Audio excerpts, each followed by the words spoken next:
आज का टॉपिक है बैलेंसिंग ऑफ केमिकल इक्वेशन। जो केमिकल इक्वेशन है उनको बैलेंस कैसे करेंगे, क्योंकि जो भी हमारे पास केमिकल इक्वेशन इससे पहले जितना भी मैंने आपको बताया, सब में जितने एटम्स इधर की साइड थे उतने ही एटम एरो के इधर की साइड भी थे। इधर वाले को रिएक्टेंट कहते हैं। जो रिएक्शन करवाने के लिए हम मॉलिक्यूल्स लेते हैं उनको रिएक्टेंट कहते हैं। रिएक्शन करवाने के बाद जो मॉलिक्यूल या कंपाउंड मिलता है उनको प्रोडक्ट कहते हैं। दोनों साइड ये बैलेंस होने चाहिए। जितने एटम्स इधर हैं सेम उतने ही इधर भी होने चाहिए। Why is necessary. किसी रिएक्शन को बैलेंस करने की ज़रूरत क्यों है? हमने कुछ लिया रिएक्टेंट, उससे कुछ प्रोडक्ट बना, बस उतने पे छोड़ देना चाहिए। उनको बैलेंस करने की क्या ज़रूरत है? क्योंकि law of conservation of matter के अकॉर्डिंग जब भी कोई केमिकल रिएक्शन होता है या कोई भी रिएक्शन होता है, फिजिकल रिएक्शन भी होता है, तो उसमें भी नो मैटर इज लॉस्ट और गेन्ड। कोई मैटर ना तो मिलता है ना ही लॉस होता है, बस मैटर एक फॉर्म से दूसरे फॉर्म में चेंज होता है। किसी रिएक्शन में जितने हम रिएक्टेंट लेते हैं रिएक्शन करवाने के बाद उतना ही प्रोडक्ट मिलता है, दोनों बराबर रहते हैं। रिएक्शन को बैलेंस करने का दो मेथड होता है। एक होता है हीट एंड ट्रायल मेथड और दूसरा होता है पार्शियल इक्वेशन मेथड। तो जिनमें से आपको 10th में हीट एंड ट्रायल मेथड ही पढ़ना है, पार्शियल इक्वेशन मेथड आप 11th क्लास में पढ़ेंगे। हीट एंड ट्रायल मेथड में कैसे रिएक्शन को बैलेंस करते हैं? क्या होता है ना कि जो हीट एंड ट्रायल मेथड है उसमें मटेरियल को हम बैलेंस करते हैं, या फिर कह सकते हैं कि मास को बैलेंस करते हैं।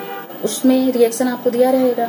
सबसे पहले हम स्टार्ट करेंगे रिएक्शन में जो भी अदर देन ऑक्सीजन और हाइड्रोजन, मतलब ऑक्सीजन और हाइड्रोजन को छोड़कर जो भी एलिमेंट होंगे सबसे पहले हम उनको बैलेंस करेंगे।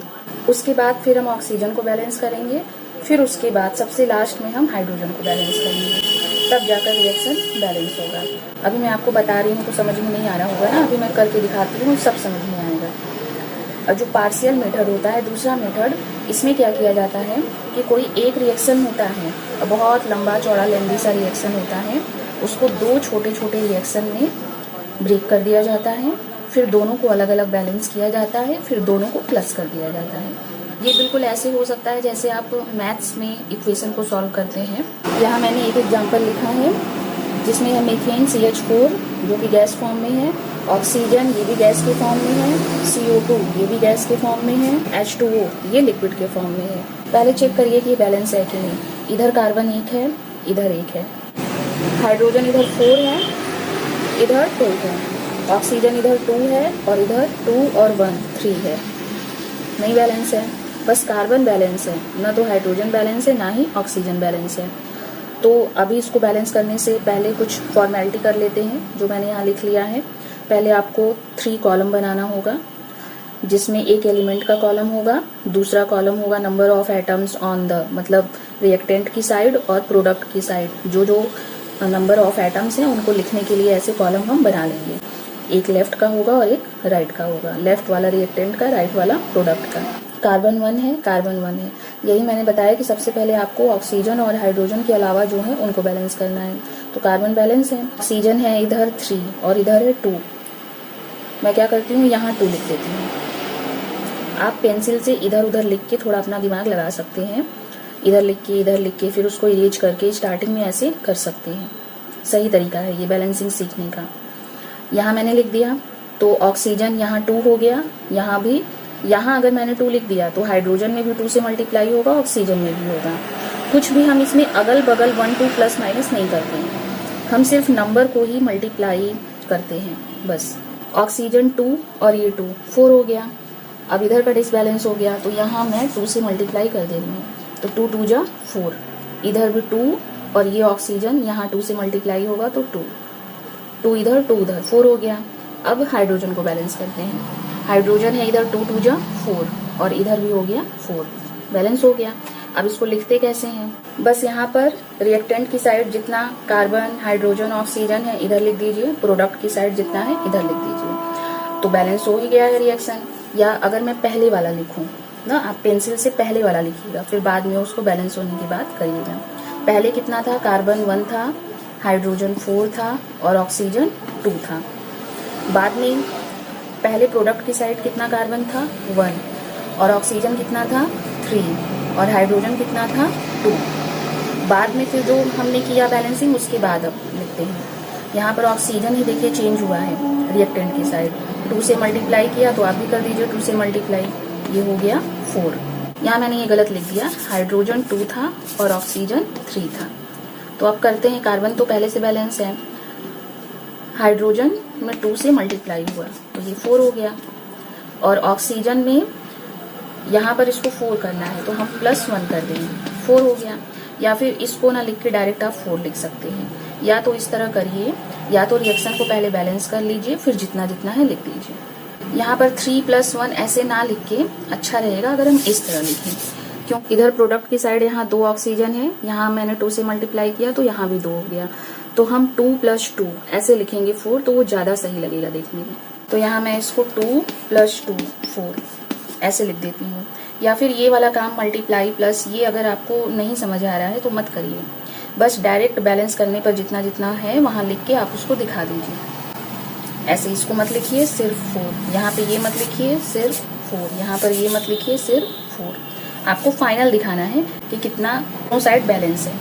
ये नेक्स्ट रिएक्शन है जिसमें Fe सॉलिड के फॉर्म में है, आयरन वाटर गैस के फॉर्म में है, Fe3O4 सॉलिड के फॉर्म में बना है, और ये हाइड्रोजन गैस है, ये फेरिक ऑक्साइड है। अब इस रिएक्शन को बैलेंस करते हैं। तो पहले ऑक्सीजन हाइड्रोजन को छोड़कर जो है उसको बैलेंस करिए। आयरन है, इधर 3 है, यहाँ भी मैं 3 लिख दे रही हूँ, हो गया आयरन बैलेंस। उसके बाद ऑक्सीजन को बैलेंस करते हैं। ऑक्सीजन है इधर 4 और इधर है ओनली 1, कोई हमारे पास ऑप्शन नहीं है, यहीं पर लिख देते हैं 4। तो 4 हो गया ऑक्सीजन, यहाँ भी 4 हो गया। अब बारी है हाइड्रोजन की। हाइड्रोजन इधर 4 × 2 = 8 हो गया, तो यहाँ क्या कर दें हम 4 से मल्टीप्लाई कर दें, 4 × 2 = 8 हो गया रिएक्शन बैलेंस। इसको जैसे मैंने अभी एक नीचे कॉलम बनाकर बताया था आप उस तरह बनाकर इसको लिख दीजिए। बस जो जो एलिमेंट है उसको लिखिए और हाइड्रोजन ऑक्सीजन जितना है भर दीजिए, रिएक्टेंट की साइड प्रोडक्ट की साइड। बैलेंस होने के बाद कितना है बस उसको लिख दीजिए। ये रिएक्शन है। एग्जाम में कभी कभी ऐसा होता है ना, आपको इस तरह रिएक्शन नहीं देगा, आपको नाम देगा, जैसे हाइड्रोजन गैस नाइट्रोजन गैस से रिएक्शन कर रहा है तो अमोनिया बन रहा है, इस तरह देगा। Hydrogen gas combines with nitrogen to form ammonia. तो अब आपको सारे गैस का जो अमोनिया है उसका फॉर्मूला पता होना चाहिए, इसीलिए मैं कह रही हूँ कि जब भी आप रिएक्शन लिखिए तो नीचे उसका नाम लिखते चलिए, जिससे इनका जो भी केमिकल फॉर्मूला है वो आपको याद होता रहेगा धीरे धीरे। H 2 है, N भी 2 है, इधर N 1 है, तो पहले हम N को 2 कर देते हैं, यहाँ 2 लिख देते हैं। फिर हाइड्रोजन 2 × 3 = 6 हो गया, तो यहाँ पर 3 से मल्टीप्लाई कर देते हैं, 3 × 2 = 6 हो गया। ये हो गया रिएक्शन बैलेंस।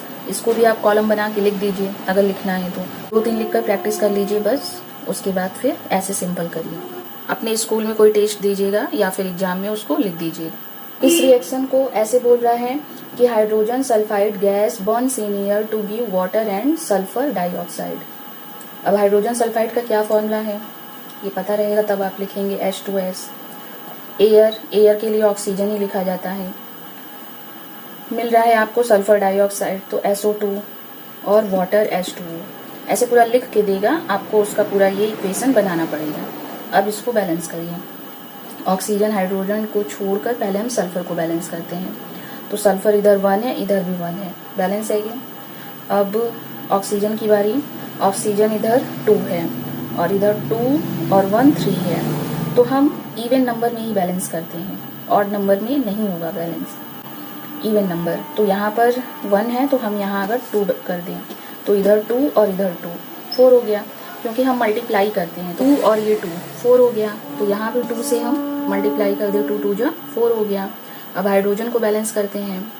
हाइड्रोजन इधर 2 × 2 = 4 हो गया, गड़बड़ हो गया।